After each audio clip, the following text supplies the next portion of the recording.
এবার গান হলো, নাচ হলো, এবার হবে কবিতা আবৃত্তি। কবিতা আবৃত্তির জন্য আমি প্রস্তুত থাকতে বলছি অংশুমান এবং রুবাকে। সেই সাথে ছোট্ট কিছু অ্যানাউন্সমেন্ট যখন তারা প্রস্তুতি নিচ্ছেন। আপনারা জানেন আজকের এই আয়োজন শুধু নাচ, গান, কবিতা, পুঁথিপাঠের আসর নয়, এটি বৈশাখী মেলাও, যার অংশ হিসেবে অনেকগুলো স্টল এসেছে। শাড়ি, গহনা, পাঞ্জাবি, ঈদ আসছে সামনে, তাদের সবাইকে উৎসাহিত করার জন্য আমি আপনাদের সবাইকে অনুরোধ জানাবো, স্টলগুলো পরিদর্শন করুন। যদি কিছু মনে ধরে কিনে নিন নিজের জন্য অথবা নিজের পছন্দের মানুষটির জন্য। সবাইকে আমি আমন্ত্রণ জানাবো একটি জোরে করতালি দেওয়ার জন্য। আমাদের স্টল যারা দিয়েছেন, যারা এত কষ্ট করে অনেক দূর থেকে এসেছেন, তাদের জন্য প্লিজ সবাই একটি জোরে করতালি দিয়ে তাদেরকে উৎসাহিত করবেন এবং তাদের স্টলগুলো ঘুরে দেখবেন, পছন্দ হলে কিনবেন। আজকের অনুষ্ঠানের অন্যতম আকর্ষণ শিশুদের চিত্রাঙ্কন প্রতিযোগিতা। আমরা তার প্রস্তুতি সম্পন্ন করেছি। আমাদের মঞ্চের ঠিক পিছনে একটি গাছতলায় আমরা শিশুদের চিত্রাঙ্কন প্রতিযোগিতার আয়োজন করেছি। যারা যারা শিশুদের চিত্রাঙ্কন প্রতিযোগিতায় অংশগ্রহণ নিতে চান তাদের সবাইকে আমি সেখানে চলে যাওয়ার জন্য আন্তরিকভাবে অনুরোধ জানাচ্ছি। সম্মানিত অভিভাবকদেরকে বলছি, আপনার সন্তানদেরকে সাবধানে সেই চিত্রাঙ্কন প্রতিযোগিতায় গাছের ছায়ায়, আমাদের ঠিক বটের মূল নয় কিন্তু গাছের ছায়ায় আমরা সেই চিত্রাঙ্কন প্রতিযোগিতাটি এখনই শুরু করতে যাচ্ছি। ধন্যবাদ সবাইকে। মঞ্চে ডেকে নিচ্ছি রুবা এবং অংশুমানকে তাদের কবিতা আবৃত্তির জন্য। চিত্রাঙ্কন প্রতিযোগিতায় দুইটা গ্রুপ করা হয়েছে, group A and group B. So যেসব বাচ্চারা 5 থেকে 10 বছর, 10 থেকে 14 বছর, দুইটা গ্রুপ। সো সব বাচ্চাদেরকে, মানে গার্ডিয়ানদেরকে অনুরোধ করছি আপনারা আপনাদের বাচ্চাদেরকে চিত্রাঙ্কন প্রতিযোগিতায় অংশগ্রহণ করান। থিম হচ্ছে বাংলাদেশ, আর ডেফিনেটলি খুব ভালো পুরস্কার আছে। আমাদের গিফট ভাউচার আছে ডানকিনের। So if they win it, so of course it will be worth it. So সবাইকে অনুরোধ, যারা গার্ডিয়ানরা আছেন একটু কষ্ট করে বাচ্চাদেরকে নিয়ে আমাদের যে স্পটটা চিত্রাঙ্কন প্রতিযোগিতার জন্য, আর্ট কম্পিটিশনের জন্য করা হয়েছে, সেখানে চলে যাওয়ার জন্য, বা তাদেরকে সেট আপ করে দিয়ে আপনারা আবার ইউ ক্যান গো ব্যাক, কারণ আমাদের volunteer will take care of it. Thank you. পুত্র রূপকে ও প্রলয়ের মাধ্যমে জগতের সমস্ত শুষ্কতা, হতাশা ও অশুভকে বিনাশ করে সুচিতা ও নতুন প্রাণস্পন্দন নিয়ে প্রলয়ের লাশে নতুন বছরকে করি বরণ। সবাইকে বাংলা নতুন বছরের শুভেচ্ছা। সাম্যবাদের কবি কাজী নজরুল ইসলামের প্রতি আমার শ্রদ্ধার্ঘ। তার লেখা সাম্যবাদী কাব্যগ্রন্থ থেকে মানুষ কবিতাটি পড়ছি। কবিতা মানুষ।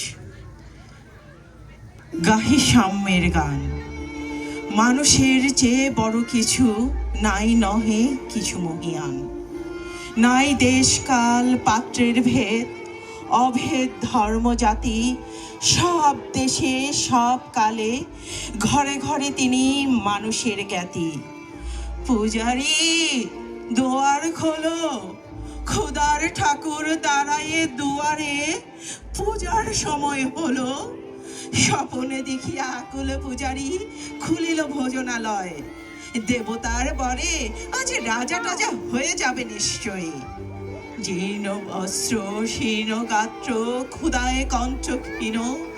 ডাকিল পান্থ, দ্বার খোলো বাবা, খাইনি কো 7 দিন। সহসা বন্ধ হলো মন্দির। কাল শিরনি আসিল, অটেল গোস্ত রুটি। বাঁচিয়া গিয়াছে মোল্লা সাহেব, হেসে তাই কুটি কুটি।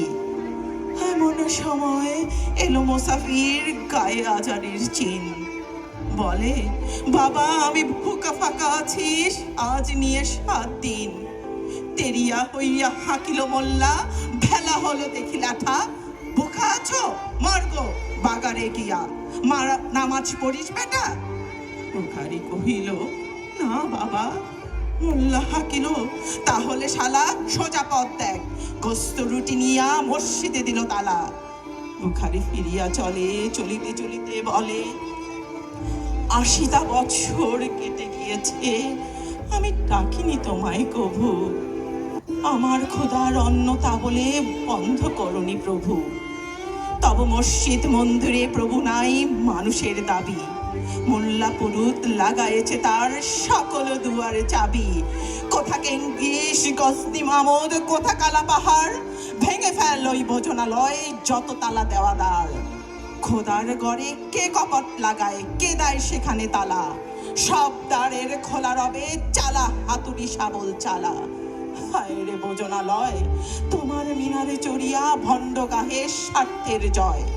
মানুষের ঘৃণা করি ও কারা, কোরআন বেদ বাইবেল চুম্বিছে মরি মরি।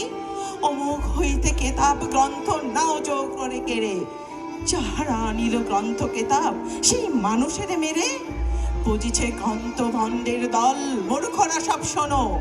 মানুষ এনেছে গ্রন্থ, গ্রন্থ আনেনি মানুষ কোনো।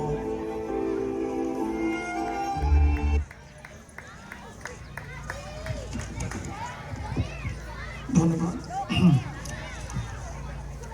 গ্রামীণ বাংলার এক ভূমিহীন কৃষক দম্পতির কঠোর জীবন সংগ্রাম এবং তাদের পারস্পরিক নিবিড় ভালোবাসার ছবি ফুটিয়ে তুলেছেন কবি নির্মলেন্দু গুণ তার ক্ষেত মজুরের কাব্য কবিতায়। এতে উঠে এসেছে প্রান্তিক জীবনের, প্রান্তিক মানুষের জমি হারানোর বেদনা এবং মানুষের অদম্য আশাবাদ।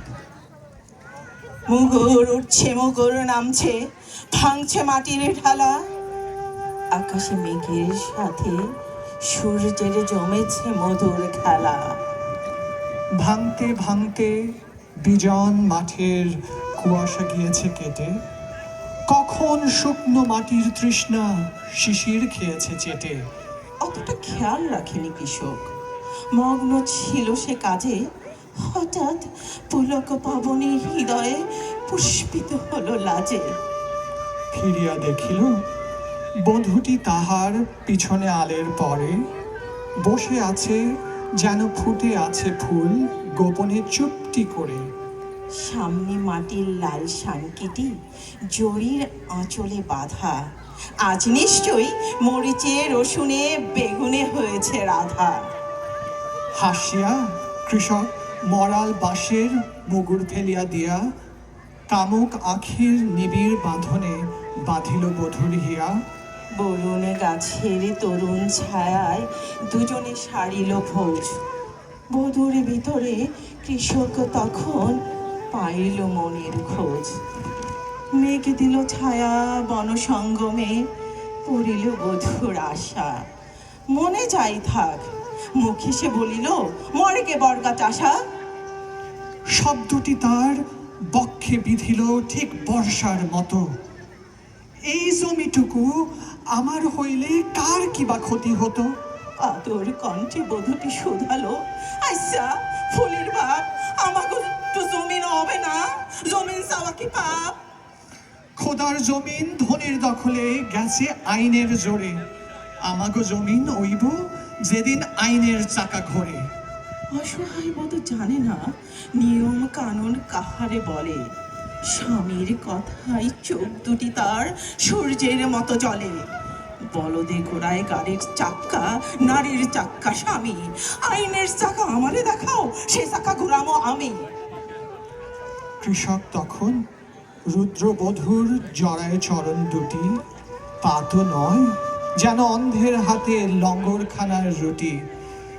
যতটা আঘাত সয়ে মৃত্তিকা উর্বরা হয় ঘায়ে, ততটা আঘাত সইল না তার বধূর কোমল পায়ে।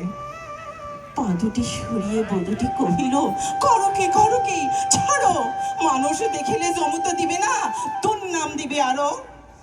পরম সোহাগে কৃষক তখন বধূর অধর চুমি হাসিয়া কহিল, ভূমিহীন কই, আমার জমিন তুমি। আকাশে তখনও সূর্যের সাথে মেঘেরা করেছে খেলা। মুগুর উঠছে, মুগুর নামছে, ভাঙছে মাটির ঢালা। ধন্যবাদ সবাইকে। ধন্যবাদ সবাইকে।